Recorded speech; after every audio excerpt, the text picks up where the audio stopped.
Yeah, welcome back. Well, yesterday I mentioned that we are going to be talking about Traceroute today, and I know you've been wondering, like, what's that?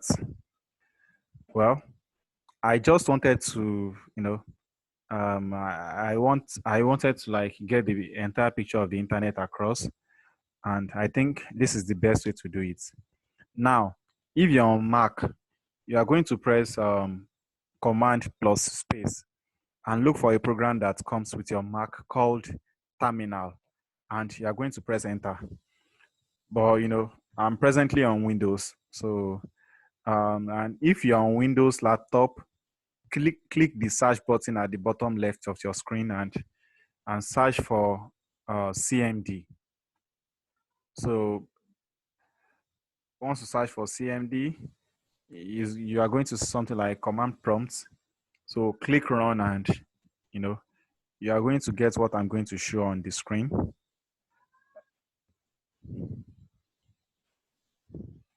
So you get this command prompt, this black window. So it's an application that all laptops have. So back to the slide. So we are going to be talking about trace routes, and if you remember, we spoke about this particular image, of all the things connected, um, um, you know, um, everything connected from your office or your home to the mast, then connected to the ISP, then to the internet backbone. Then, um, well, finally sending us some files back from the internet backbone through the ISP, through the mast, and back to your house. But you are like, we getting files from the internet backbone. How does how does the files reach our house? You know, these are things you can actually monitor. So I'm going to show you how we can monitor the process, the routes. Like you send something to via your browser, you know, to Google server, and you're expecting to get some files back. So you can monitor how the files, traveled all the way down from Google servers to your house. So there is a command called traceroute. So on if you're on Windows, it is called traceRT. So that RT stands for routes. But if you're on Mac, it is traceroute. So let me show you my command window.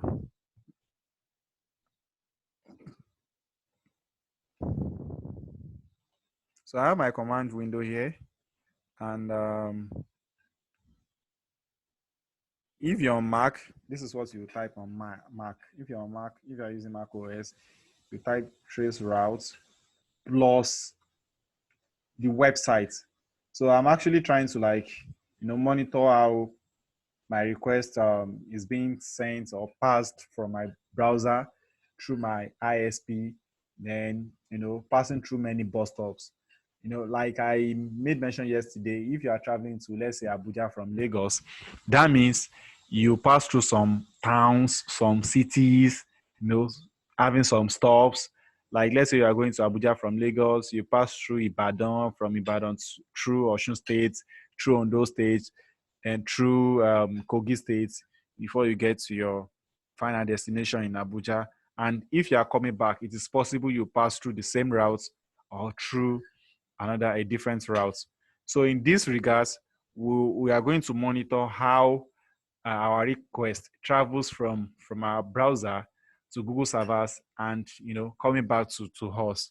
So on Windows, on Mac OS, you are going to type trace route, but if you're on Windows, you are going to type trace RT, then the domain name of the server you are trying to locate. So the domain name of the whatever websites you want. So let's say I'm trying to like get some files from Google. So I'm going to type trace RT, google.com, then press enter on my keyboard.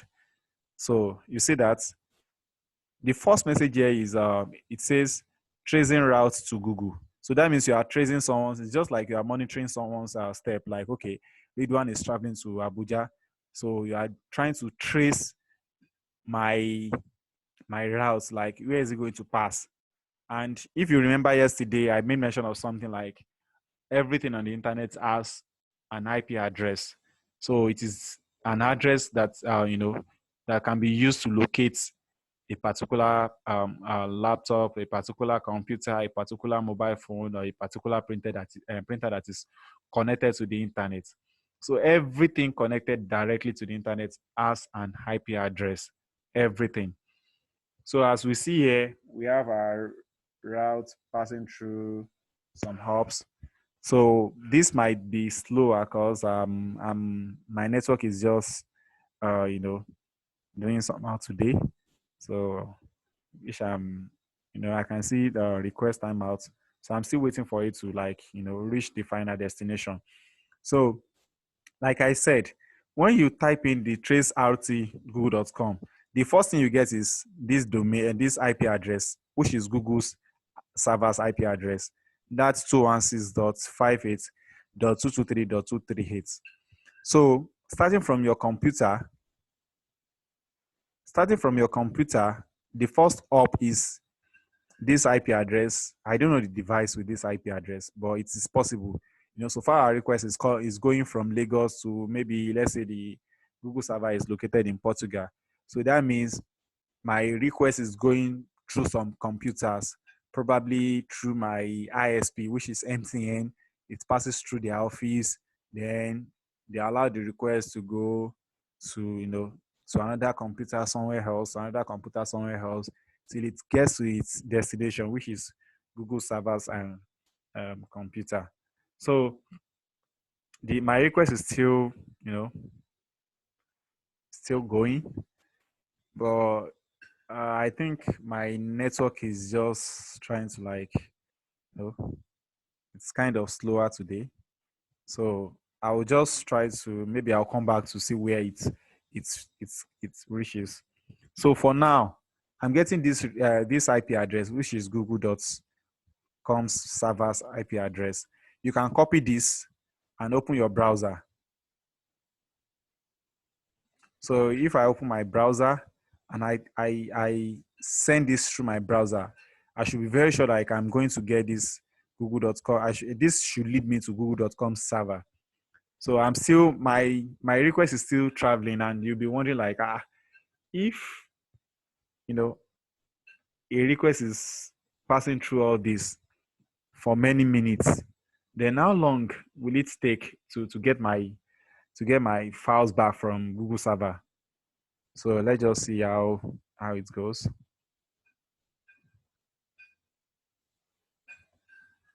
So trust me, because I don't want us to wait again. This might take up to like 7 to 11 hops before it eventually gets to Google server. So that means my request passes through, you know, 11 computers before it finally gets to its final destination. So I think it's just a fun little way of, you seeing how your request goes, you monitoring everything. You can see all these IP addresses. We have one here, we have another one here, we have another one here, we have another one here. So all these IP addresses are IP address of different computers. They are trying to locate Google server for you. So it's something you can try on your own. Just open your command prompt. If you're on Windows, it is command prompt. If you're on Mac OS, it is called terminal.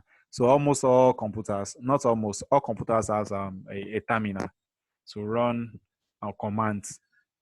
So if you go to your browser, I can copy one of these. I'm actually interested in Google server. So if I copy this 216.58.223, then I open my browser over here. I'm going to show my browser. Okay. So you can see my browser. I input it, then I send. So technically, it's trying to locate google.com for me. And I don't know what's going to happen if I try to like, copy one of these IP addresses and send. I don't know what I'm going to get because the IP address of addresses of different computers. So I think it's still Google. No, not Google.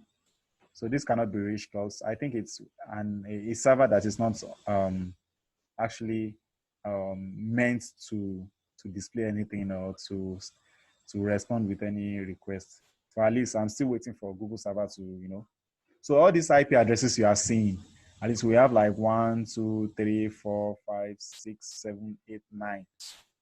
Okay, trace route complete. You see that?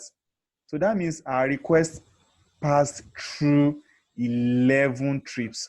Sorry, 11 hops. So it passed through 11 different computers before it gets to a final destination. And you can see this IP address. That is the final destination of where the request is going. So we see 216.58.223.238.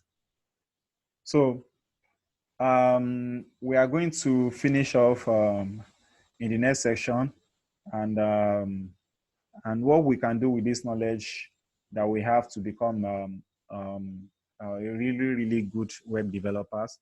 We are going to discuss that in the next session. So see you in the next one. Thank you.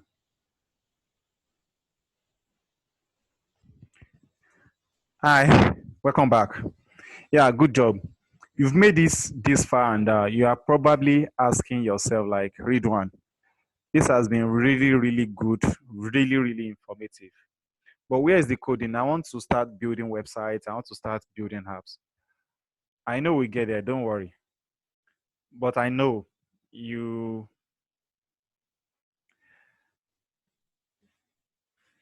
But without even realizing it, you just learned some really, really cool, really, really important fundamental skills, and something that will take you in the career of a web developer very far, because now you know how to improve website performance without even coding a single line of code. So we are going to make sure that you remember these fundamental skills every time throughout these lessons, that there is going to be chunks of very important lessons, and to symbolize how important they are. So again, this is an important lesson, and this is an important fundamental web developer concept. So all right, well, like I said, without writing a single line of code, you now know how to improve a website's performance. So let's think about this. There are three things. We send google.com with our browser. So that means we are talking to Google servers, and we get these files back. We get these HTTP, HTML, CSS, JavaScript files back. So let me ask you a question. Like, just looking at this and you know, looking at this diagram, and looking at what you've learned so far, what is that one thing that you think would make this process fast? The process of you requesting for files from Google server, the process of Google server sending files back to your browsers. So what is that one thing? What's that one thing that you think would make this process fast? No? So let's take a look at the first one. The first one is the location of the server. We saw how big the internet backbone is. So if the servers are really, really close to you, like we are in Nigeria and the servers are just a couple of kilometers away, that hop is going to be really, really fast. The hop we saw in the last session, using the command prompts, trying to trace the routes of google.com. So in the last session, we saw that the hubs, we have 11 hubs. So that means we are passing through 11 computers, 11 different computers before we get to our destination, which is Google server. So if the servers are really, really close to you, know, let's say you're in Nigeria, we are in Nigeria, and the servers are just like a couple of kilometers away. So that hop is going to be really, really fast versus if it is all the way across the globe. So location of the server is important. I don't know if I'm actually sharing my slide. Okay. So location of the server is very important. So let's take a look at the next one. The next one is how many trips. So hopefully, ideally, we just have one trip to Google servers, and Google servers send us all the files back. All the files we need. They send it back to us. But as we know, there are new pages, there are new searches. So this communication with Google is back and forth, back and forth, back and forth. Like you go into google.com, you type, okay, who is read one? You are sending another request back to Google. Then you type, okay, what is his age? Where is he located? You type that. From there, you move on to who is the president of Nigeria. From there, you go to how many COVID-19 cases do we have in Italy today. So it's a back and forth process. And the less trips we have, the faster that we would be able to get the files. So the second thing is how many trips, and then finally the size of the files. So if this HTML file, CSS file, or JavaScript file is massive, like let's say like 100 megabytes, well, that's going to be a lot slower to transfer over the internet than if it's just a couple of kilobytes. So there it is. These three things really, really determine how fast the process is. The location of the server, the number of trips, and the size of files you are transferring. And these three things are something that you take with you, and you will realize that every time you are building an application or website, you are going to be thinking about these things, and these are going to help you to make sure that you have a performance fast website. And we are going to take this with us as we go through the course. And like I said, if you want to build a structure, if the foundation is not solid, that means the structure will have a kind of defect later. you know so all these things are just foundations. And you'll be like, I read one, why all these talks? Let's just go straight to where we start coding and building things. If you don't understand how some things work, then probably later you might be having issues, struggling, and trying to go back and try to relearn some things. So see you in the next section. Thank you.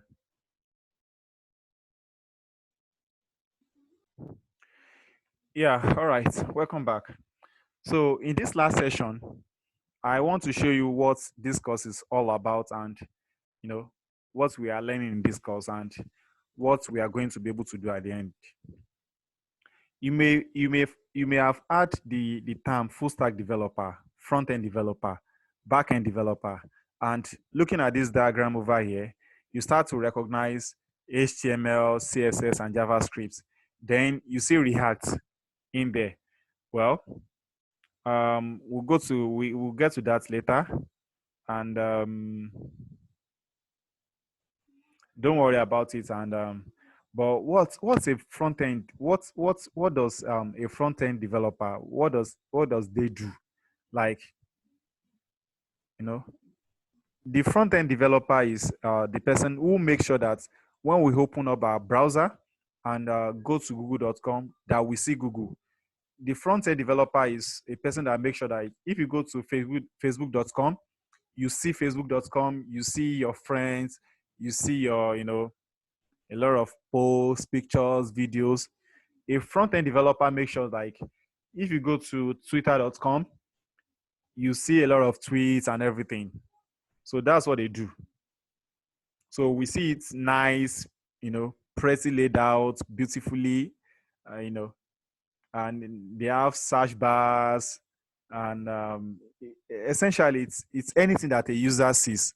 So the front end developer does that. Anything a user can see, that's what a front end developer does, and that is using HTML, CSS, JavaScript, React, Vue, and a few other tools. The backend developer, no, um, the backend developer, that's a person that works with server. You know, they works with servers with the server to make sure that when a browser speaks to it serves up those files and uses some technology like they use some technologies like Node.js, Express.js, you know, a lot of technologies like that, which all these technologies are things we are going to get to later on in the course, what a backend developer does. We are going to get there. And, you know, then they make sure the backend developer make sure that the server is is going to talk to a database. They make sure the server is connected to a database and talks to a database. Again, we haven't really discussed that too much, but don't worry, there is going to be a section on that, and that's going to use Postgres SQL, and we're actually going to be learning that as well. So all these technologies you see on the screen, there are things we are going to learn.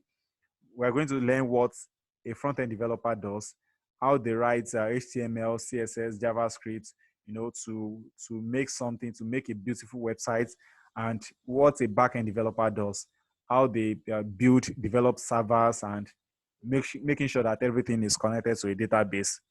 So we want we want to build you up as a front end. We want to build you up as a full stack developer to be able to work with all these technologies, so that everything revolving around a web application that you'll be able to build, um, you know, you'll be able to build everything that's revolved around a web application. You know, talk about the front end, the back end, and everything. So just get excited.